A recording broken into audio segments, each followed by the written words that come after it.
Assalamu alaikum, welcome back to the proof that Islam is the truth, and we're discussing some of the statements in the Gospel of John about the Comforter, the Paraclete. There's controversy, we admit, about these passages. Even amongst Christians it is very controversial, but it's interesting that Rudolf Bultmann in the Gospel of John, a commentary, he says, the Paraclete is a parallel figure to Jesus himself. And this conclusion is confirmed in the fact that the title is suitable for both, meaning both Jesus and the Comforter.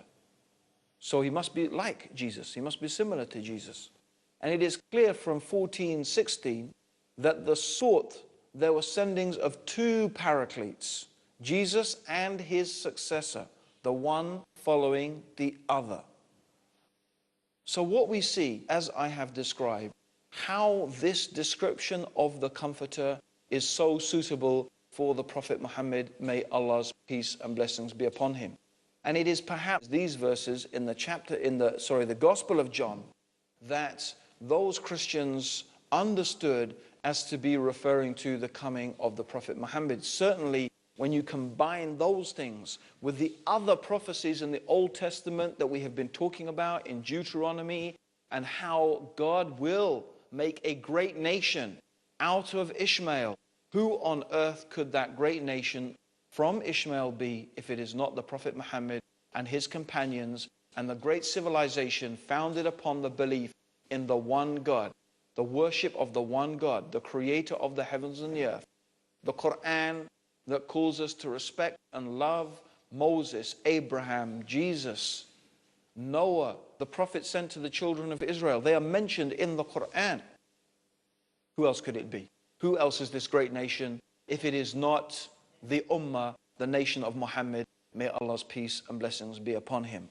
So I hope if you're a Christian, or if you are perhaps a Jew watching this has given you something to think about. Certainly the Muslims, I am sure, their faith will only be enhanced and increased because of these amazing things. Now I want to read a really fantastic, it's a long story, it's an amazing story, and it's well worth reading. And it's the story of a man called Anselm Tormida. And he was a priest and a Christian scholar. And he was a person who wrote a book. He converted to Islam, and he wrote a book, The Gift to the Intelligent, for refuting the arguments of the Christians. And in the introduction to his book, he writes the story of how he became Muslim. It's really fascinating, and especially in respect to the Paraclete. And who is the Paraclete? So let's go through it. It's a long story, a fantastic story. I'll do my best to get through it and make it interesting. First of all, this Anselm was born in a city of Mallorca. And as he mentions, he describes Mallorca and that big merchant ships used to come there to the harbor with different goods. And he's mentioning that the city is a city and an island both at the same time. Now he says that his father was a well-respected man in the city and that he was his only son. And when he was 6, he was sent to a priest who taught him the gospel and logic.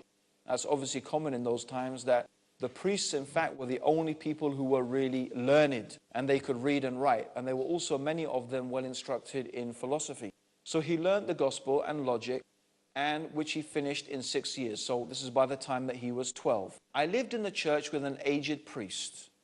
He was greatly respected by the people because of his knowledge and religiousness and asceticism, which distinguished him from other Christian priests.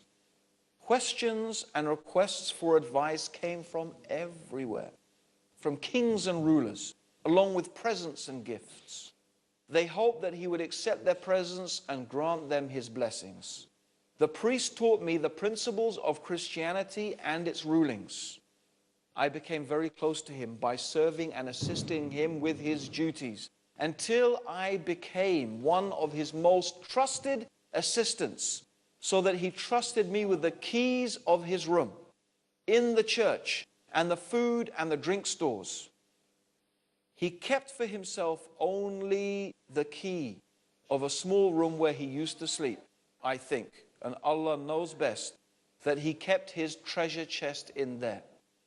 I was a student and a servant for a period of 10 years. Then he fell ill and failed to attend the meetings of his fellow priests. During his absence, the priests discussed some religious matters until they came to what was said by the Almighty Allah through his prophet Jesus in the gospel. After him will come a prophet called Paraclete. It's interesting that he says, after him will come a prophet called Paraclete. They argued a great deal about this prophet and as to who he was among the prophets. Everyone gave his opinion according to his knowledge and understanding, and they ended without achieving any benefit in that issue. I went to my priest, and as usual, he asked me about what was discussed in the meeting that day. I mentioned to him the different opinions of the priests about the name Paraclete and how they finished the meeting without clarifying the matter. He asked me, what was your answer? I gave my opinion, which was taken from interpretation of a well-known exegesis. He said that I was nearly correct, like some priests, and the other priests were wrong. But the truth is different from all of that. This is because the interpretation of that noble name is only known to a small number of very well-versed scholars. And we possess only a little knowledge. I fell down and kissed his feet, saying, Sir, you know that I traveled and came to you from a far distant country. I have served you now for more than 10 years and have attained knowledge beyond estimation. So please favor me and tell me the truth about his name. The priest then wept and said, My son, by God, you are very much dear to me for serving me and devoting yourself to me. Know the truth about this name, and there is great benefit, but there is also a great danger. And I fear that when you know about this truth, and the Christians discover that, you will be killed immediately. I said, by God, by the gospel, and he who is sent with it, I shall never speak any word about what you will tell me. I shall keep it in my heart. He said, my son, when you came here from your country, I asked you if it is near to the Muslims and whether they made raids against you and if you made raids against them. This was to test your hatred for Islam. Know, my son, that Paraclete is the name of their prophet Muhammad, to whom was revealed the fourth book as mentioned by Daniel. His way is the clear way which is mentioned in the gospel. I said, then sir, what do you say about the religion of these Christians? He said, my son, if these Christians remained on the original religion of Jesus, then they would have been on God's religion. Because the religion of Jesus and all the other prophets is the true religion of God. But they changed it and became unbelievers. I asked him, then sir, what is the salvation from this? He said, oh my son, embracing Islam. I asked him, will the one who embraces Islam be saved? He answered, yes, in this world and the next. I said, the prudent chooses for himself. If you know, sir, the merit of Islam, then what keeps you from it? He answered, my son, the Almighty Allah did not expose me to the truth of Islam and the Prophet of Islam until after I have become old and my body weakened. Yes, there is no excuse for us in this. On the contrary, the proof of Allah has been established against us. If God had guided me to this when I was your age, I would have left everything and adopted the religion of truth. Love of this world is the essence of every sin. And look how I am esteemed, glorified and honored by the Christians, and how I am living in affluence and comfort. In my case, if I show a slight inclination towards Islam, they would kill me immediately. Suppose that I was saved from them and succeeded in escaping to the Muslims. They would say, do not count your Islam as a favor upon us. Rather, you have benefited yourself by entering the religion of truth, the religion that will save you from the punishment of Allah.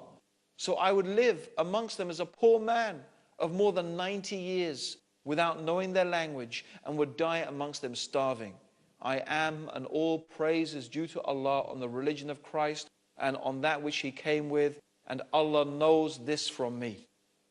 So I asked him, do you advise me to go to the country of the Muslims and adopt their religion? He said to me, if you are wise and hope to save yourself, then race to that which will achieve benefit for you in this life and the next. But my son, none is present with us concerning this matter. It is between you and me only. Exert yourself and keep it a secret. If it is disclosed and the people know about it, they will kill you immediately. I will be of no benefit to you against them. Neither will it be of any use to you if you tell them what you heard from me concerning Islam, or that I encourage you to be a Muslim, for I shall deny it. They trust my testimony against yours, so do not tell a word whatever happens. I promised him not to do so. He was satisfied and content with my promise, and I began to prepare for my journey and bid him farewell. He gave me 50 golden dinars, and then I took a ship to the city of Mallorca, where I stayed with my parents for 6 months. Then I traveled to Sicily and remained there for 5 months, waiting for a ship bound for the land of the Muslims. Finally, a ship arrived bound for Tunis. Anyway, he goes on to mention how he went to Tunis and he got off the ship, and the Christian scholars who heard of his arrival came to greet him, because he was famous. He'd become famous by this time for his knowledge. And so the Christian scholars came to greet him. But instead, indeed, he went to embrace Islam. So this is the story of Anselm Tormida, and of course how he recognized, how his teacher had recognized the Paraclete was in fact Prophet Muhammad, as had been mentioned in the Injil. Join us next time for another episode of the proof that Islam is the truth. And until then, Assalamu alaikum wa rahmatullahi wa barakatuh. May the peace and blessings of Allah be with you always, and may Allah guide us all closer to the truth.